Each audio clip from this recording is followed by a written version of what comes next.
네, 오늘 2022학년도 대학 수학력 시험이 치러졌습니다. 시험은 끝났지만 대학 입학까지는 넘어야 할 관문이 아직 남아 있는데요. 올해 수능 난이도는 어땠는지, 앞으로 입시 전략은 또 어떻게 짜야 하는지 전문가 모시고 말씀 들어보겠습니다. 종로학원 임성화 대표 나오셨습니다. 어서 오세요. 네, 자, 수능이 끝나면 항상 불수능이냐, 물수능이냐 이런 말들 많이 하지 않습니까? 그럼 올해 수능은 어느 쪽일까요?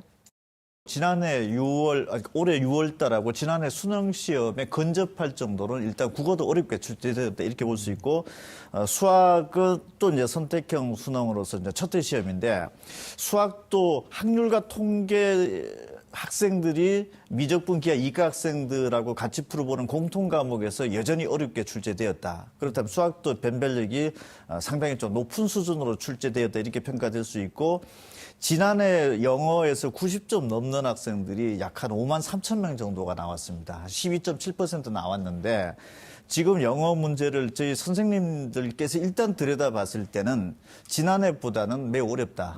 6월달, 9월달이 지난해 거의 반토막 수준까지 떨어졌었는데, 그 정도 수준에 비할 정도로 일단 어렵게 출제됐다. 전반적으로 국어, 영어, 수학 모두 전체적으로 봤을 때는 어렵게 출제되었다 이렇게 평가를 하고 있습니다. 네.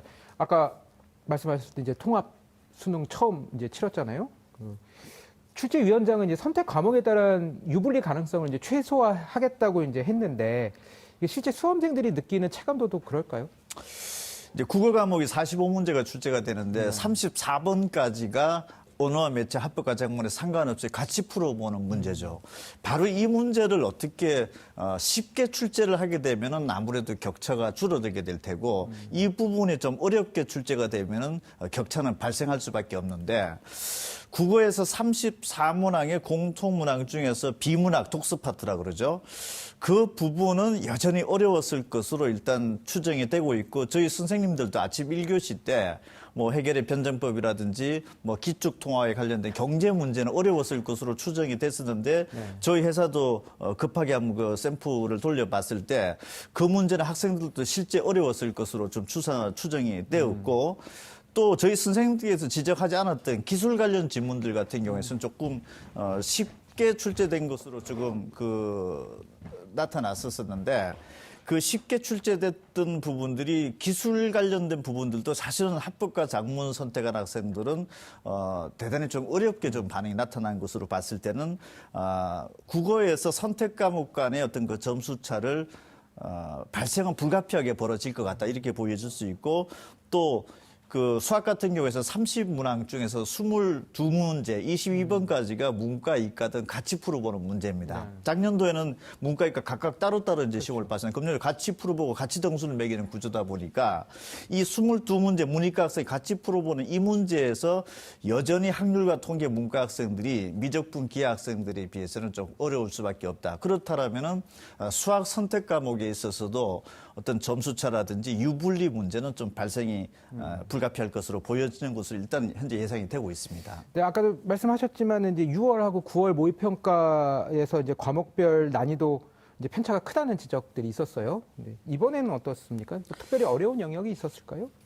국어에서는 이제 언어와 매체 합법과 작문인데, 이제 점수 결과를 올해 6월달, 9월달을 비교를 해보면은 언어와 매체를 선택한 학생들이 전체에서 한 30%밖에 안 됩니다. 그런데 1등급에 들어온 학생들의 비율 분포를 보면은 거의 한 60, 70% 이상이 언어와 매체 학생들이 쏠려져 있다.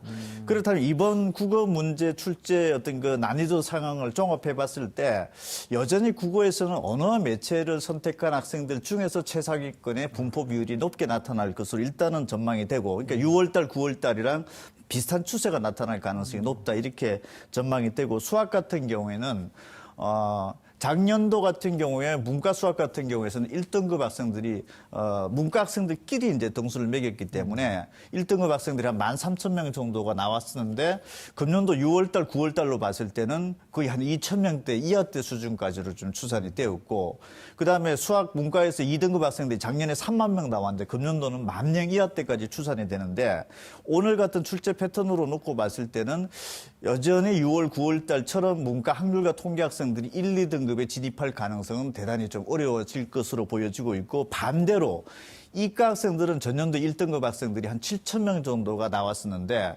금년도 6월달, 9월달로 봤을 때는 그게 거의 한 2만 명대 수준. 그다음에 작년에 이과 수학 2등급 학생들이 한 2만 명대가 나타났었는데 금년도 6월, 9월달로 추산을 해봤을 때는 그게 한 4만 명대로 2배 정도로 증가하는 것으로 지금 추산이 되었는데, 오늘 같이 이런 공통 과목과 선택 과목의 출제 어떤 그 난이도로 놓고 봤을 때는 6월달, 9월달 상황이랑 좀 비슷한 상황이 발생하지 않을까 이렇게 예상이 되고 있습니다.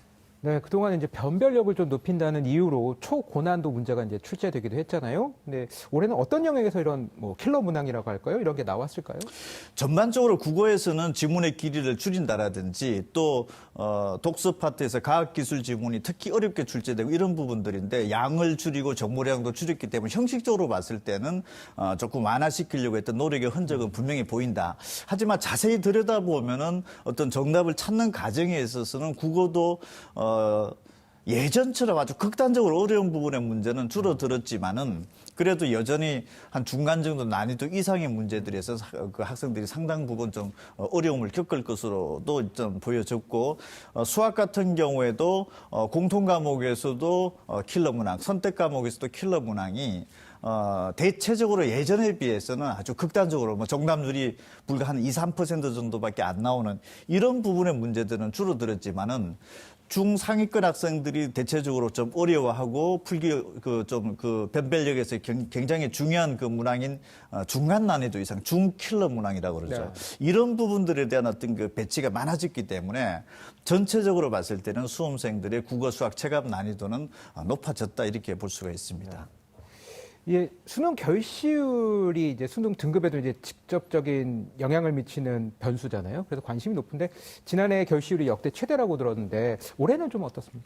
지난해 이제 평균 최종이 이제 14.7%였는데 1교시 결시율을 집계가 나온 걸 보니까 지난해에 비해서는 한 13%에서 10%대로 떨어져 한 3%대로 줄어든 것으로 일단 나온 걸로 봤을 때는 지난해보다 결시율은 조금 떨어질 수 있다. 하지만 이게 등급에 미치는 영향 자체를 추산하기는 대단히 어렵습니다. 그런데 아무래도 수능 결시율이 그게 해당되는 학생들은 상위권 학생들보다는 중하위권 학생들일 가능성이 높죠. 뭐 수능을 포기했다라든지.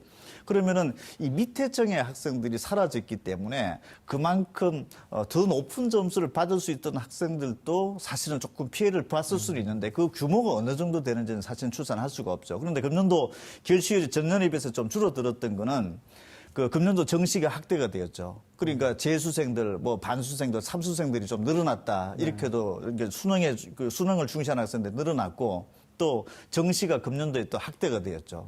그 다음에 또 약대가 신설되면서 이과 상위권 학생들이 또 수능 준비에 좀 많이 좀 준비를 하는 쪽으로 나타났었고, 가장 중요한 거는 전년도에는 코로나 위기상이 굉장히 컸었죠. 근데 금년도에는 모든 수험생들이 백신을 접종한 상태였기 때문에 코로나도 어느 정도 안정적인 단계를 진입했다라는 것도 영향을 일부 미쳤을 것으로 보여집니다. 네. 자, 이제 수능은 끝났지만 이제 본격적 입시는 시작 아니겠습니까? 그럼 당장 이제 수험생들이 어떤 준비를 해야 할지 짧게 한 말씀 좀 부탁드리겠습니다. 이제 저희 회사도 조금 있으면 이제 수능 등급 컷을 예측을 해서 발표를 할 겁니다. 그래서 당장 이번 주에 논술 시험에 갈지 말지에 대해서 좀 고민을 하는 수험생들이 많을 텐데, 금년도 수능 등급 컷 예측은 대단히 어렵습니다. 수능 제도가 바뀌었기 때문에 그러하니까 섣부르게 논술 또는 면접에서 수능 체제를 못 맞출 것으로 단정을 하고 시험장에 안 가는 일이 없도록 하는 것이 중요할 것으로 보여집니다. 논술과 면접에 적극적으로 임하는 것이 현재로서는 가장 바람직하다 이렇게 보여집니다. 네. 네. 올해 수능 난이도와 입시 전략에 대해서 알아봤습니다. 오늘 말씀 감사합니다.